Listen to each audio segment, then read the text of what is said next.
దేవుని నామానికి స్తోత్రములు. ఈ ఉదయకాల సమయంలో మీ అందరికీ కూడా నా హృదయపూర్వకమైనటువంటి వందనాలు తెలియజేస్తూ నూతన సంవత్సర శుభాకాంక్షలు కూడా మీకు తెలియజేస్తూ ఉన్నాను. ఈరోజు దేవుడు మీతో మాట్లాడుతున్నటువంటి మాట ఏంటంటే, నీ సిద్ధలో నూనె ఉందా? నూనె నీ సిద్ధలో ఉంటే ఏమి జరుగుతుంది అని ఈరోజు దేవుడు మాట్లాడుతూ ఉన్నాడు.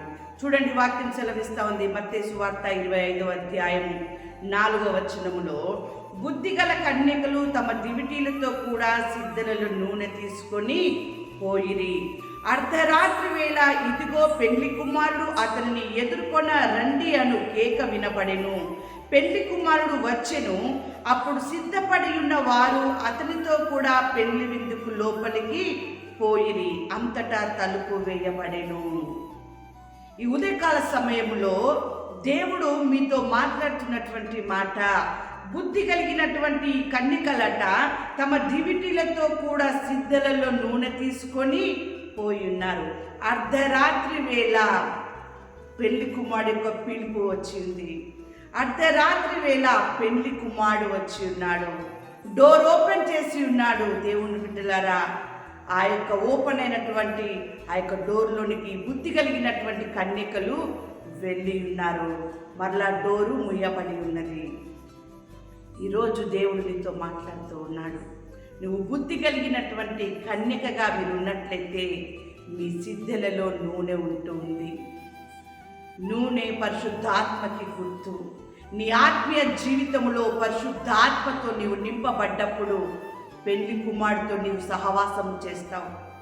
పెళ్లి కుమారుడు నీతో కలిసి ఉంటాడు. దేవుని బిడ్డలారా, అదే కాకుండా వాక్యం సెలవిస్తూ ఉంది కదా, ఇక్కడ రాజులు 2వ గ్రంథము 4వ అధ్యాయము 2వ వచనములో, ఎలీషా, నా వలన నీకేమి కావలెను?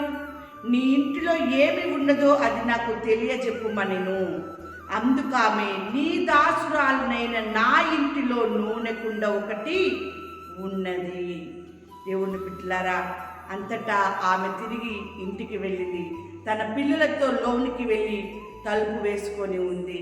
ఆమె దగ్గర ఉన్నటువంటి నూనెని అక్కడ ఖాళీగా ఉన్నటువంటి పాత్రలలో ఆమె నింపడం జరిగింది. దేవుని బిడ్డలారా, వెంటనే దేవుని యొక్క అద్భుత కార్యము ఎప్పుడైతే ఆ యొక్క ప్రవక్త మాట విన్నదో, లోనికి వెళ్ళి తలుపులు వేసుకోమన్నాడో, ఆ రీతిగా ఆమె తన కుటుంబ సమేతంగా లోపలికి వెళ్ళి తలుపు వేసుకున్నప్పుడు వారి జీవితంలో దేవుడు అద్భుతం చేసి ఉన్నాడు. ఆ నూనెను అమ్మి నీ అప్పు తీర్చి మిగిలిన దానితో నీవును నీ పిల్లలను బ్రతుకుడని ఆమెతో చెప్పెను. ఈ ఇంటిలో నూనె ఉంది. ఏ ఇంటిలోనైతే నూనె ఉంటుందో ఆర్థికంగా వారు అభివృద్ధి పొందుతారు.